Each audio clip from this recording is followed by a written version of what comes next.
Welcome to Ecclesiastes. Woo! We are diving into chapter 9 today, so we're going to do a little bit of a recap. Looking back at last week, we finished up chapter 7 and we did all of chapter 8. Kohelet, in his quest to explore and uncover wisdom and how things work in the world, discovers that in a Hebel world, wisdom only does so much good. And righteousness, well, it doesn't always seem to pay. The way that we think the world should work, with the wise path, the righteous path, producing 100% guaranteed blessings, isn't the way the world works, because we and the world we abide in are fallen. And in chapter 8, verse 15, Kohelet says that the best way for us to respond to this limited knowledge is to take joy in the gifts that God has given. Yes, there are frustrations. Yes, our hearts will be grieved. But this joy is what can go with us in the midst of all of it. And as we saw in 16 to 17, this is in spite of, or even because of, the fact that we don't have God's beyond the sun perspective. And because 8:16 to 17 is part of the hinge passage that sets up chapter 9 really nicely, we're going to reread those verses as we jump in together. So this is back to, again, chapter 8. Verse 16, when I applied my heart to know wisdom and to see the business that is done on earth, how neither day nor night do one's eyes see sleep, then I saw all the work of God, that man cannot find out the work that is done under the sun. However much man may toil in seeking, he will not find it out. Even though a wise man claims to know, he cannot find it out. Now I'm going to read also verse 1 of chapter 9. But all this I lay to heart, examining it all, how the righteous and the wise in their deeds are in the hand of God. Whether it is love or hate, man does not know. Both are before him. And you can see how in chapter 9, Kohelet is sort of continuing along a similar train of thought. There's a repetition of this idea of searching, the seeking, he's examining, laying it to heart. We have a repetition of the word know, which will be emphasized in our section next week as well. And what other words are repeated here? What other ideas are repeated from the end of 8 into the beginning of 9? A couple of words. Wise, yep, and? Find. Yep, so we have finding, then he's examining, and then one other key word. It's bolded, underlined, starts with a G, ends with an OD. God. Yeah, God. So God is the other thing that's emphasized. And so Kohelet is recognizing the hand of God at work here, which I think is an important thing for us to keep in the back of our minds as we start to interpret what is happening with verse 1. So let's take a look at verse 1. Starting off, we have the word but, which is that troublesome conjunction, he, kai, however you say it in Hebrew. Now, this word can also, again, mean so, and so, indeed, or etc. And I think that one of these words better captures the sense here, because he's not really turning around to a completely different thing. He's continuing to develop these ideas and placing emphasis here. And he's reflecting back on everything that he discovered and laid out in chapter 8. The results of his search are the fact that wisdom and righteousness bring us only limited benefits. And so immediately I have questions about what it means to be in the hand of God. Now, typically when we pray for somebody, we say, Lord, just keep them in your hands. What does that sort of imply? If you say, hey, Lord, keep them in their hands, what are we asking the Lord to do? Keep direction. Yeah, keep care, direction, protection, right? So, and however, here in this next line, what do we say? So, whether it is love or hate, man does not know. Both are before him. So I'm calling back here to chapter 7, 13 to 14. Consider the work of God. Who can make straight what he has made crooked? In the day of prosperity, be joyful. In the day of adversity, consider. God has made the one as well as the other, so that man may not find out anything that will be after him. And so the point here seems to be that actually, we are not the ones who are in control. Our fate is in God's hands. Our destiny is in his hands. Now, the next line, so love or hate, some commentators focus that the focus here is on human activity, so whether you're going to be loving or hating in your future, we don't know what tomorrow will bring. But I think that, and that's possible, that's certainly a possible read, but I think that the context of those limited benefits of wisdom and the fact that we just talked about that our fate is in God's hands, I think that it may actually be talking about how we can't predict whether God will grant us favor or not, whether it's going to be something that it seems really good or something that from our perspective doesn't seem good. We can't predict it.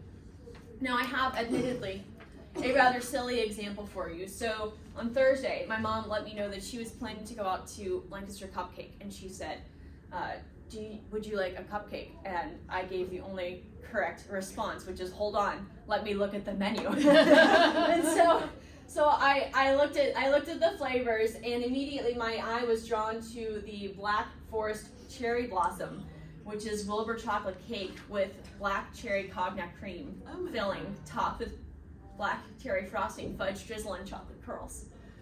If you know, you know. Did you bring some? Yeah. Well, you're gonna do a field trip, all right? So after Sunday school, we're just going straight down. We all need some recovery from losing an hour of sleep. So that was what was before me. So just look at that; it's beautiful. So a couple of hours later, Mom reaches back out and gives me the devastating news. They're out of the Black Forest Cherry Blossom, and my heart broke. And so, being a naturally dramatic person, I responded, and this is a direct quote, all caps: "The Lord hates me. Lord, I know I'm teaching him how I don't know whether love or hate was before me. I just wasn't expecting it this soon." And what was your mom's response? I'm pretty sure she laughed at me. So a couple of hours later, this is fabulous. So she goes to place the order. I don't know what exactly was going on over like this 7-hour span of like taking orders and then actually placing the order, but it took a while. So she actually goes to place the order, and then she sends yet another text out. Well, the reward program sadly changed. We're not getting a free cupcake, but they restocked Black Forest Cherry Blossom on its way. And so I, again in all caps, responded, "The Lord hath redeemed mine sorrow. Love was before me." And so then I proceeded to rage in all caps about how this is going to be a perfect example for my Sunday school lesson. Yes. And my dad pasted all these monkey stickers on my messages. I'm like, why do I deserve this? And so, anyway, going back to the passage here. So love or hate, whether love or hate is before him, the word that is translated both is literally all. And so we can think about the best of blessings and the worst of tragedies, and everything that's in between those two extremes, again, sort of that nearism idea, could be ahead of us. We don't know. Even as a righteous person, we can't discern ahead of time, is the Lord's favor going to be upon us or not? And so we see that this verse 1 of chapter 9, does sort of function as a hinge. It closes out that prior section, reminding readers that no matter how wise or righteous we are, we can't predict the future because it's uncertain. The only certain thing in life is what? Death. It's death. So let's go ahead and read the next set of verses. "It is the same for all, since the same event happens to the righteous and to the wicked, to the good and to the evil, to the clean and the unclean, to him who sacrifices and him who does not sacrifice. As the good one is, so is the sinner, and he who swears is as he who shuns an oath. There is an evil that all that is done under the sun, that the same event happens to them all." Now, brief note before we do anything else is we have to address the fact that I highlighted the phrase "it is" in blue, and you're like, why did you do that? That is reserved for the word hevel. Well, that's because some manuscripts actually do have, instead of the phrase that's translated "it all," they have the word hevel. And so I was like, sure, that could be appropriate. And so we're going to come back to this idea, so just sort of put a pin in it. We're wrapping back around. Next, I want to draw your attention to this really lovely chiasm here. So we have balanced on either end. It's the same event that happens to them all, and then we have sort of this progression toward the middle and then back out. And so anytime you have that repetition of ideas, that chiasm, you want to pay attention to what's balanced. There are six sets of people. There are good people and there are bad people. Now the center of the chiasm, clean people, people who are unclean, or people who sacrifice, people who don't sacrifice, describe a certain kind of righteousness, and it's a ceremonial righteousness. It's something that you go to the temple, you perform these acts, and you sort of have this ceremonial cleanliness that's on display. Now, can you be ceremonial? Have I had my second cup of coffee? No.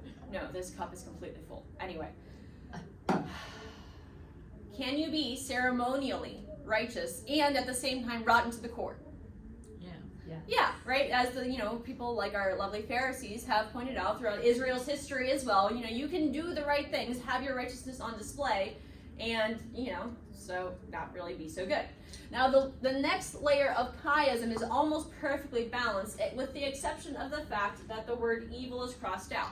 And that's because some manuscripts don't have the word evil. And now, I crossed it out because I was like, I want to sort of draw attention to it, but the fact that some manuscripts do have it, and the fact that it's a chiasm that seems perfectly balanced in every other way, probably indicates that it's a scribal error. So somewhere along the way, they sort of just skipped it, because the word evil is just R-A, and whenever it's translated, it is just 2 characters in Hebrew.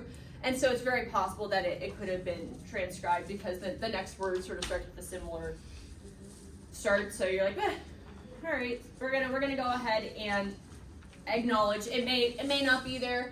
Either way, the emphasis in the next set is that it seems to contrast real moral goodness with those who genuinely miss the mark. So at the center we have this ceremonial righteousness. The next layer is, okay, you're really doing your best versus you're really not. Now the outer layer is the most interesting. So the pattern so far has been good first and then bad. So we would expect the pattern to hold true for both external things of the chiasm. However, we have the righteous and the wicked, and then at the bottom, the one who swears, and then one who shuns an oath. And you're like, what exactly is going on here? I'm not really sure. Well, if you think about back to the chapter 5, when Kohelet is talking about religious observances, what did we talk about during that lesson? We talked about Kohelet saying, hey, kind of be careful whenever you're taking vows. Don't be hasty to make a vow. And if you do vow, make sure you follow through on it. But it may not be such a great idea to rush in to take a vow, because you have this potential of sinning here. And so it seems that perhaps the order is switched here, that it's actually better for you to shun an oath rather than to rush into it. Now, it's anytime you have a chiasm and there's a break in the pattern, there's definitely, you want to pay attention to where the pattern is broken. So it's possible that making a vow would be significant because it's that extra layer of visible devotion. And making a vow can make you seem like you're righteous before others. And if you're not vowing, it could actually make you look like, oh, well, they're not as righteous. But really on the inside, it's because you're being careful and you're trying not to sort of rush into those vows, and because you're rightly fearful before God. And so the emphasis seems to be throughout the entire chiasm, no matter how really righteous or just visibly righteous you are, death comes to all. And this to Hebel is, okay, if we translate it, Hebel here, and then we have the evil down there. It's Hebel and evil. And why? We're like, okay, well, we're familiar with the fact, yeah, death comes to everybody, of course. But why does he say this is both Hebel and evil? We're going to look at the second half of verse 3. Added in here also, the hearts of the children of men are full of evil, and madness is in their hearts while they live. And after that, they go to the dead. Now, the first thing to highlight is that this line parallels the first verse of chapter 9, which describes the wise and the righteous and their deeds.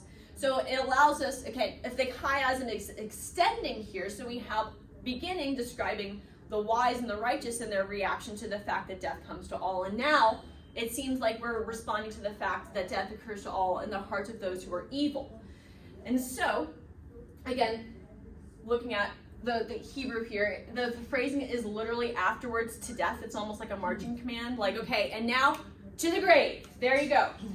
So we're responding to the fact that death is coming. Death is that great leveler of all people. Now for the righteous and the wise, what is the impact on them? The fact that death comes to all. Well, it's the fact that they can't predict anything. They can't predict, okay, well, if I live really wisely and really righteously, can I sort of get out of these scrapes? No, like sometimes you can, but sometimes you can't.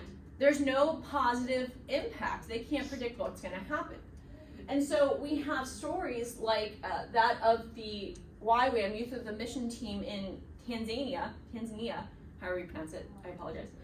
So they were studying how to better serve Christ. There's this team of missionaries, and just a couple weeks ago, there was a collision with a truck, and 11 YWAM missionaries died.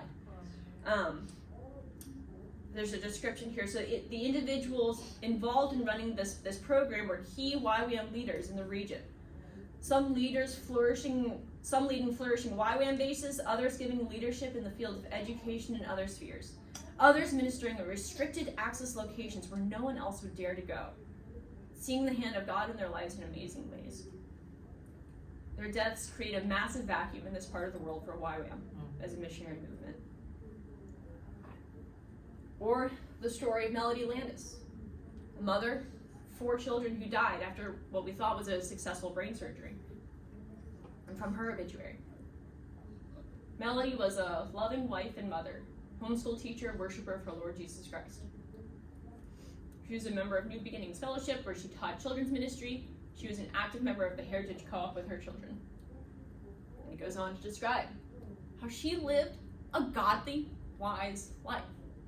And so we say, what do the wise and the righteous do? This is Hebel, that there is no different outcome. That death strikes all of them, even in the midst of their wise and righteous pursuits. And that's Hebel. And our gut reaction is to, demand answers. You're like, what happened? Why do these things happen to people who, from what we can observe, are honoring God with their lives? And we don't know. And so, we looked into the other side. What is the impact of impending death for those whose hearts are bent on wickedness? Well, they figure, we might die tomorrow, we might not. May as well live it up to the most perverted evil and the utmost delusion. On March 27, 2023, Cumberland School in Nashville, Tennessee, was targeted by a mass shooter. 3 teachers and 3 students were gunned down. The woman who perpetrated the shootings apparently kept over 20 journals.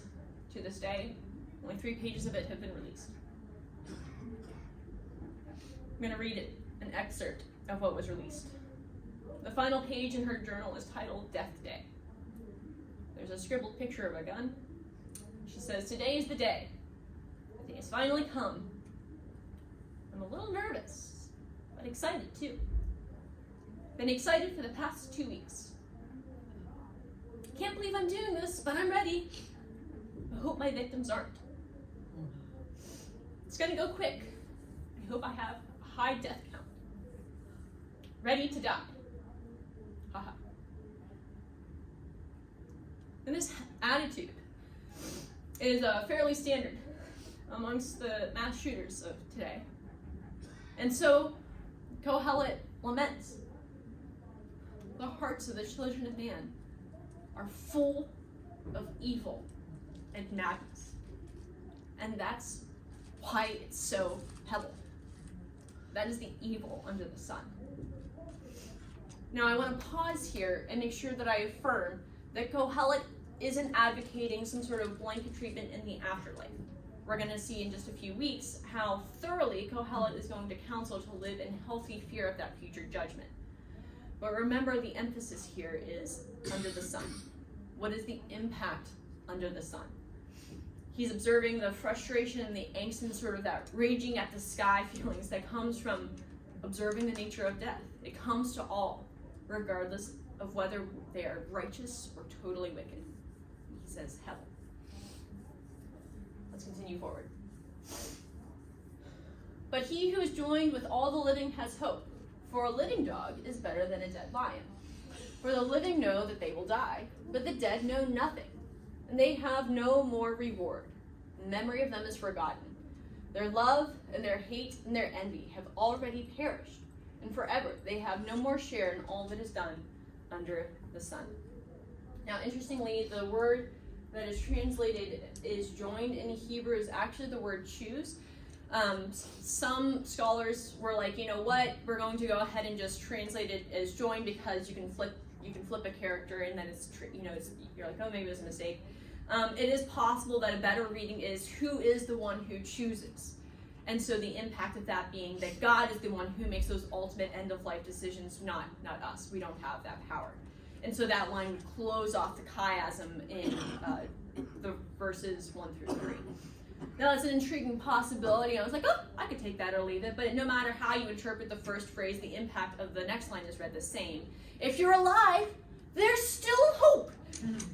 Now, the next line is probably a proverb from Kohelet's day. Now, I say dog, and you think of a dog like Misty or Mina, who's, lovely, intelligent. All right, and I'm going to throw a picture up here of Mina because as I was looking through pictures of Misty, I'm like, oh, none of my pictures of Misty look like she is a properly well-domesticated dog. She looks like kind of a wild, spoiled child, but that's fine. Now, Mina here is, sitting very calmly. She's beautiful. She's sitting with a child. She's basically smiling at the camera. This is not the image that Kohelet had in mind. Instead, it was probably something more like this, where, it's a dog-eat-dog world out there. They're scavengers. They're fighting over some decaying corpse on the ground. They're fighting. They're nasty. They're kind of like, they're scary. You're like, I'm gonna die. If you've ever been to Mexico or a similar third world country, then you're like, oh, I understand, because they also don't domesticate the dogs over there, and they're just running around. You're like, ha ha ha.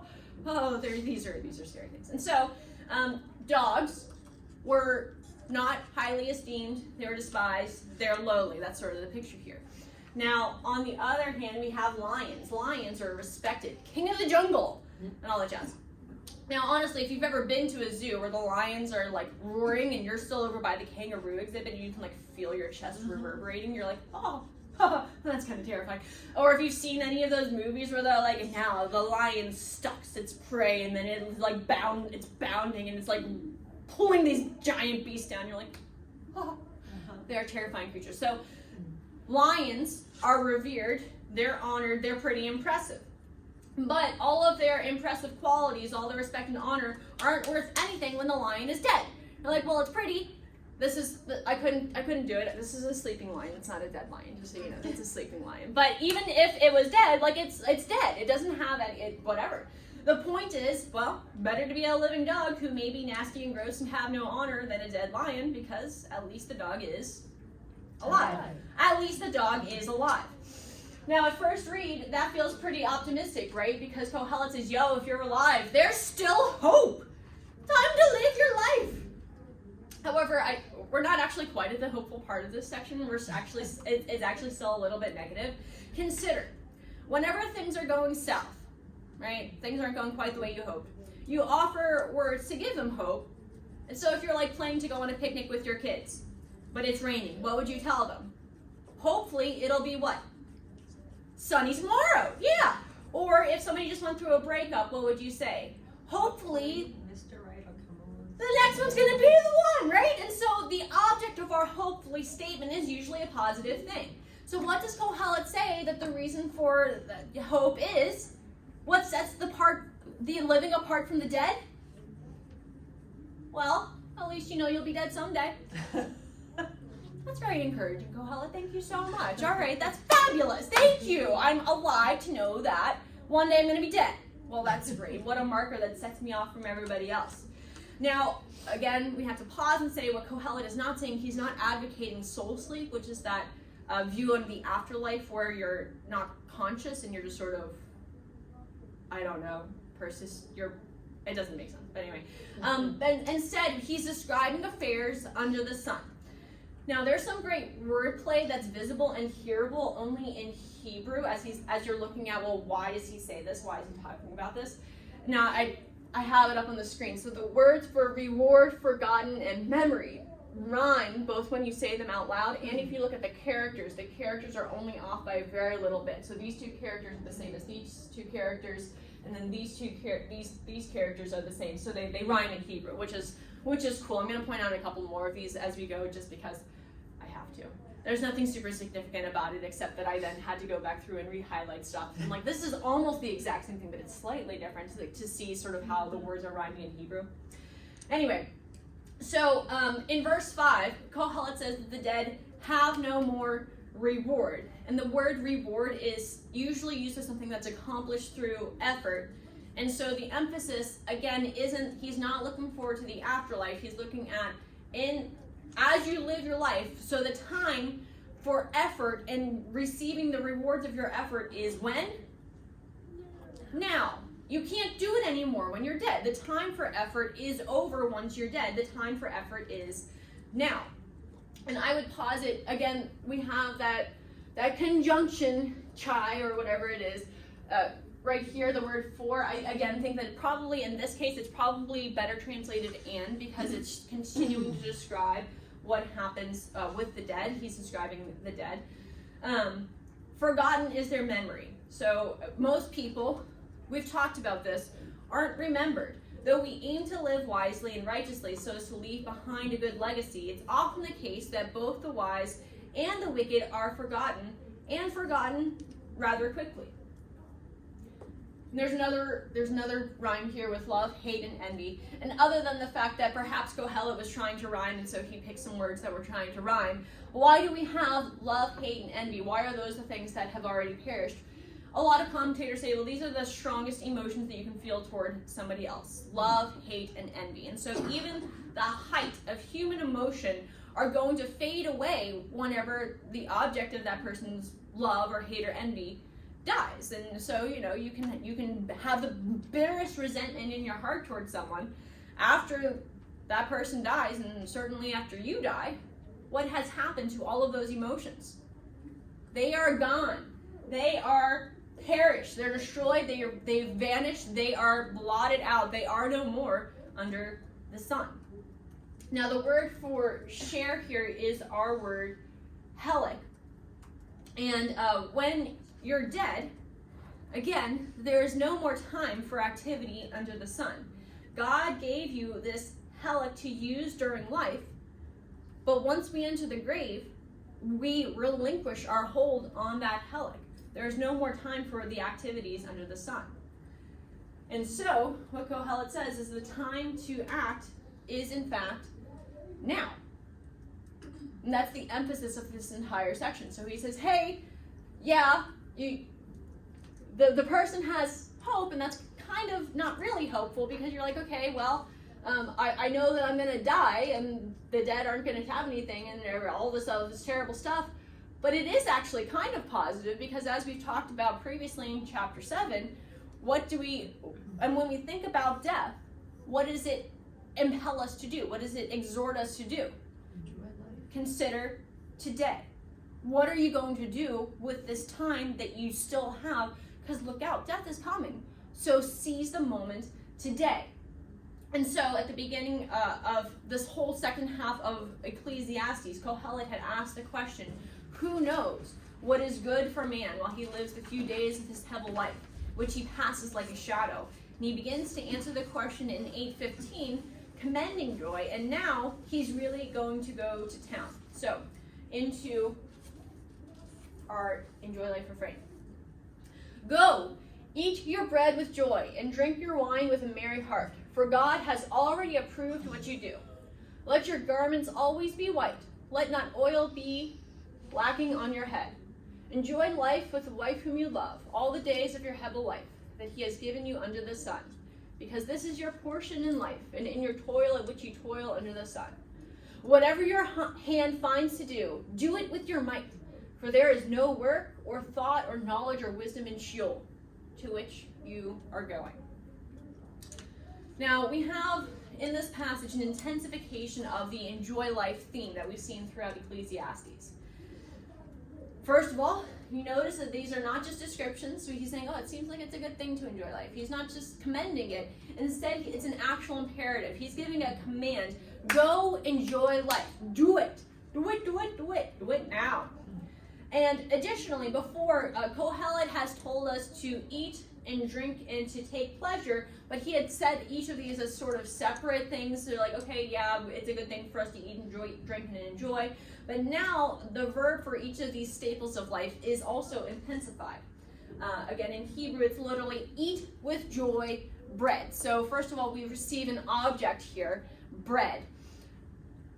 Now, of course, at this time, bread is sort of like the cheap staple in life. If you can't afford anything else, you can't afford meat or whatever, you can't get the vegetables, at least you've got some bread. But I do have to say that a really nice, fresh out of the oven, white Amish loaf with butter, I would fight you for that last for that last slice of bread. Now that is totally beside the point. But so eat with joy. There's this description with joy, don't just eat it with joy. So take relish in even this basic staple. Now the next line, drink with a heart cheerful wine. We kind of get tripped up in our 21st century understanding of things like this because we think wine and we go straight to, oh well, you've got to be just this gluttonous addict who's over the top, and in this time that's just not how it was. In biblical times, wine was also a staple of life. For one thing, they don't have all the other drinks that we had. They had water, wine, and milk if they had some whatever, goats and whatever.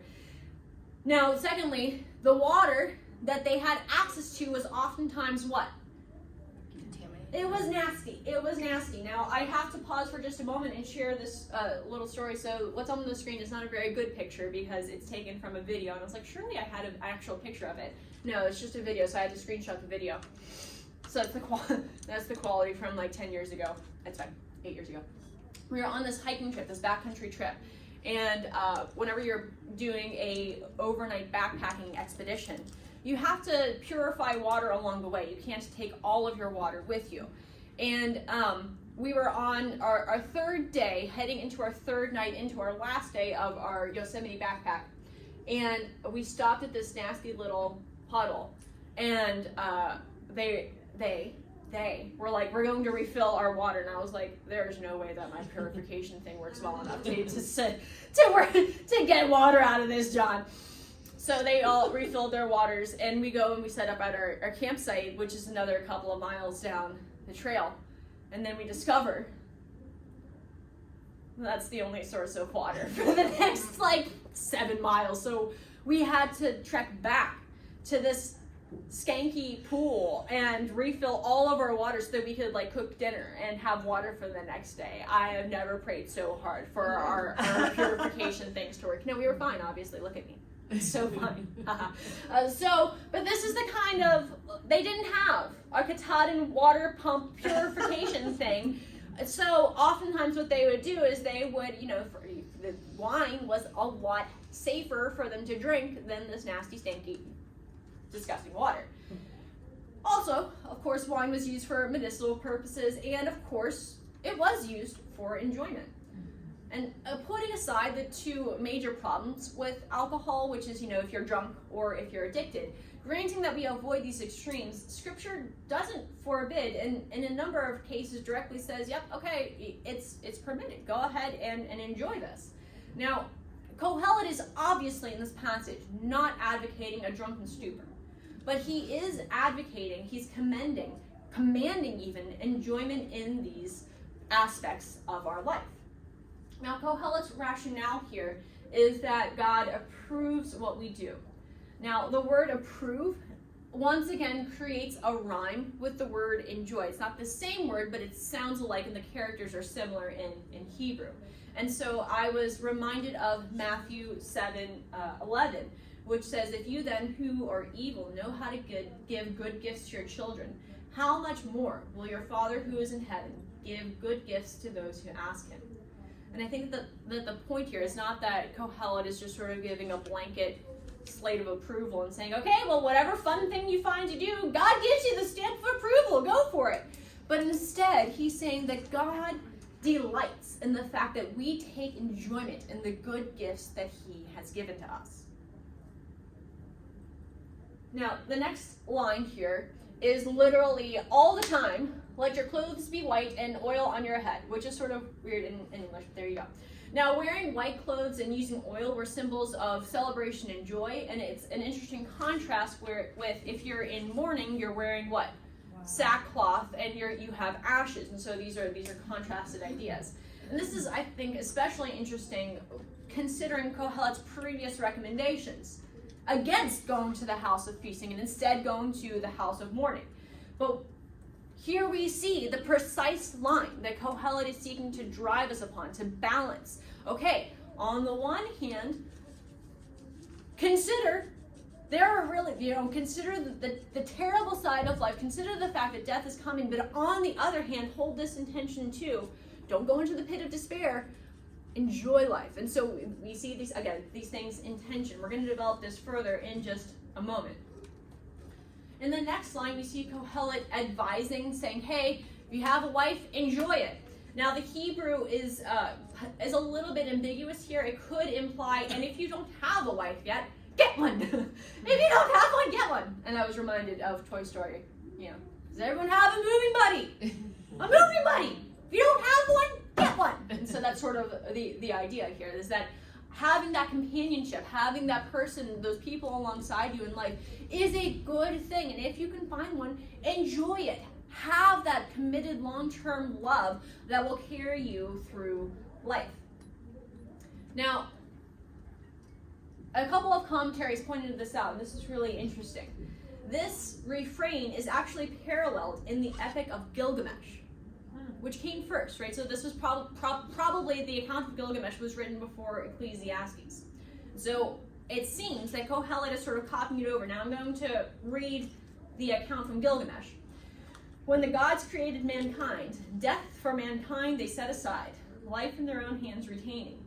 Thou Gilgamesh, let full be thy belly. Make thou merry by day and night. Of each day make thou a feast of rejoicing. Day and night dance thou and play. Let thy garments be sparkling fresh.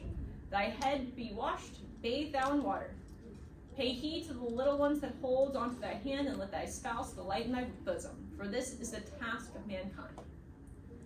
Now, we know that there are proverbs that are collected from other cultures, and it's all truth is God's truth, so it doesn't necessarily bother me that Kohelet seems to have reused this. But I think it's striking in the ways that Kohelet shifts and changes the poem.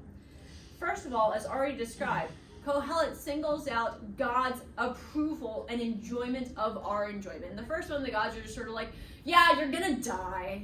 And so they're like, well, we might as well make use of it because the gods tell us the gods sent us out to die. But here, Kohelet says, no. Yes, it is our fate to die. And yet, God has designated us for enjoyment, for joy. And secondly, Kohelet centers his enjoy life refrain in the middle of our Hebel existence. And surely in the context of the fact that our doom is impending, that you can say, okay, well, life is quick, life is fleeting. But I think that you can really think about the full range of Hebel here. Because this is what Kohelet has been doing this whole time. Remember that he had those three goals: to help us recognize the Hebelness of life, to guide us away from those bad responses to Hebelness, and to guide us toward what is the best response to the fact that our lives are sometimes pretty Hebel. And cast your minds back to chapter 3. We have this understanding, right, that God is at work. God has this great big plan, this big picture, and he is good, and he is wise, and he is working everything together. But because God is God, and we're not, we are wretchedly crippled in our ability to figure out what that means in our individual lives. And so indeed, that's Hebel. That's hard, that's frustrating, sometimes that's foul, it's difficult to understand. Kohelet neither counsels despair in the fact that living righteously doesn't always seem to work out, nor abandonment to falling in wickedness, as described in verse 3. Instead, Kohelet says that the best thing you can do in the face of life in a fallen world with all of these limitations is to take hold of your health. Not because it's a task, as the Epic of Gilgamesh describes, but because it is a gift. It's God's gift to us. And at the end of this here, Kohelet balances the refrain with once more referring to work.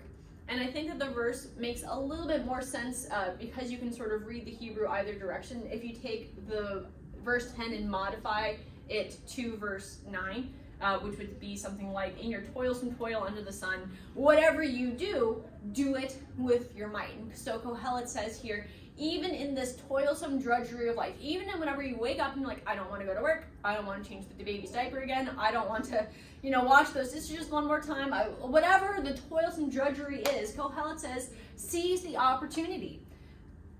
And of course, whenever we think about the why, I would think of, Colossians tells us to work, do everything for the Lord because we're working for the Lord and not for men. And with our New Testament perspective, we would say, absolutely, that's true. But that's not even Kohelet's focus here. Kohelet's focus is that, hey, the only time you have is now. You have today to act.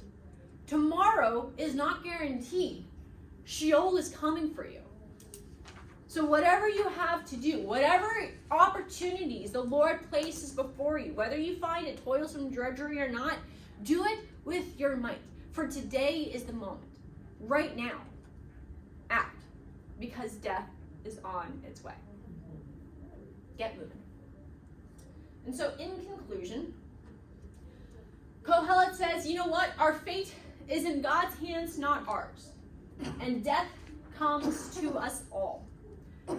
But despite that, and even because of that, we ought to enjoy life, rejoicing in God's good gifts, recognizing that they come from Him, to enjoy them, avoiding those extremes of overindulgence or making them our end game, and make the most of our helik, of that lot, that grace gift that God has given to us before time runs out and we're left with regret. One quote to leave you with, Kohelet is neither superficial about the joys of life, nor despondent about life's hardships.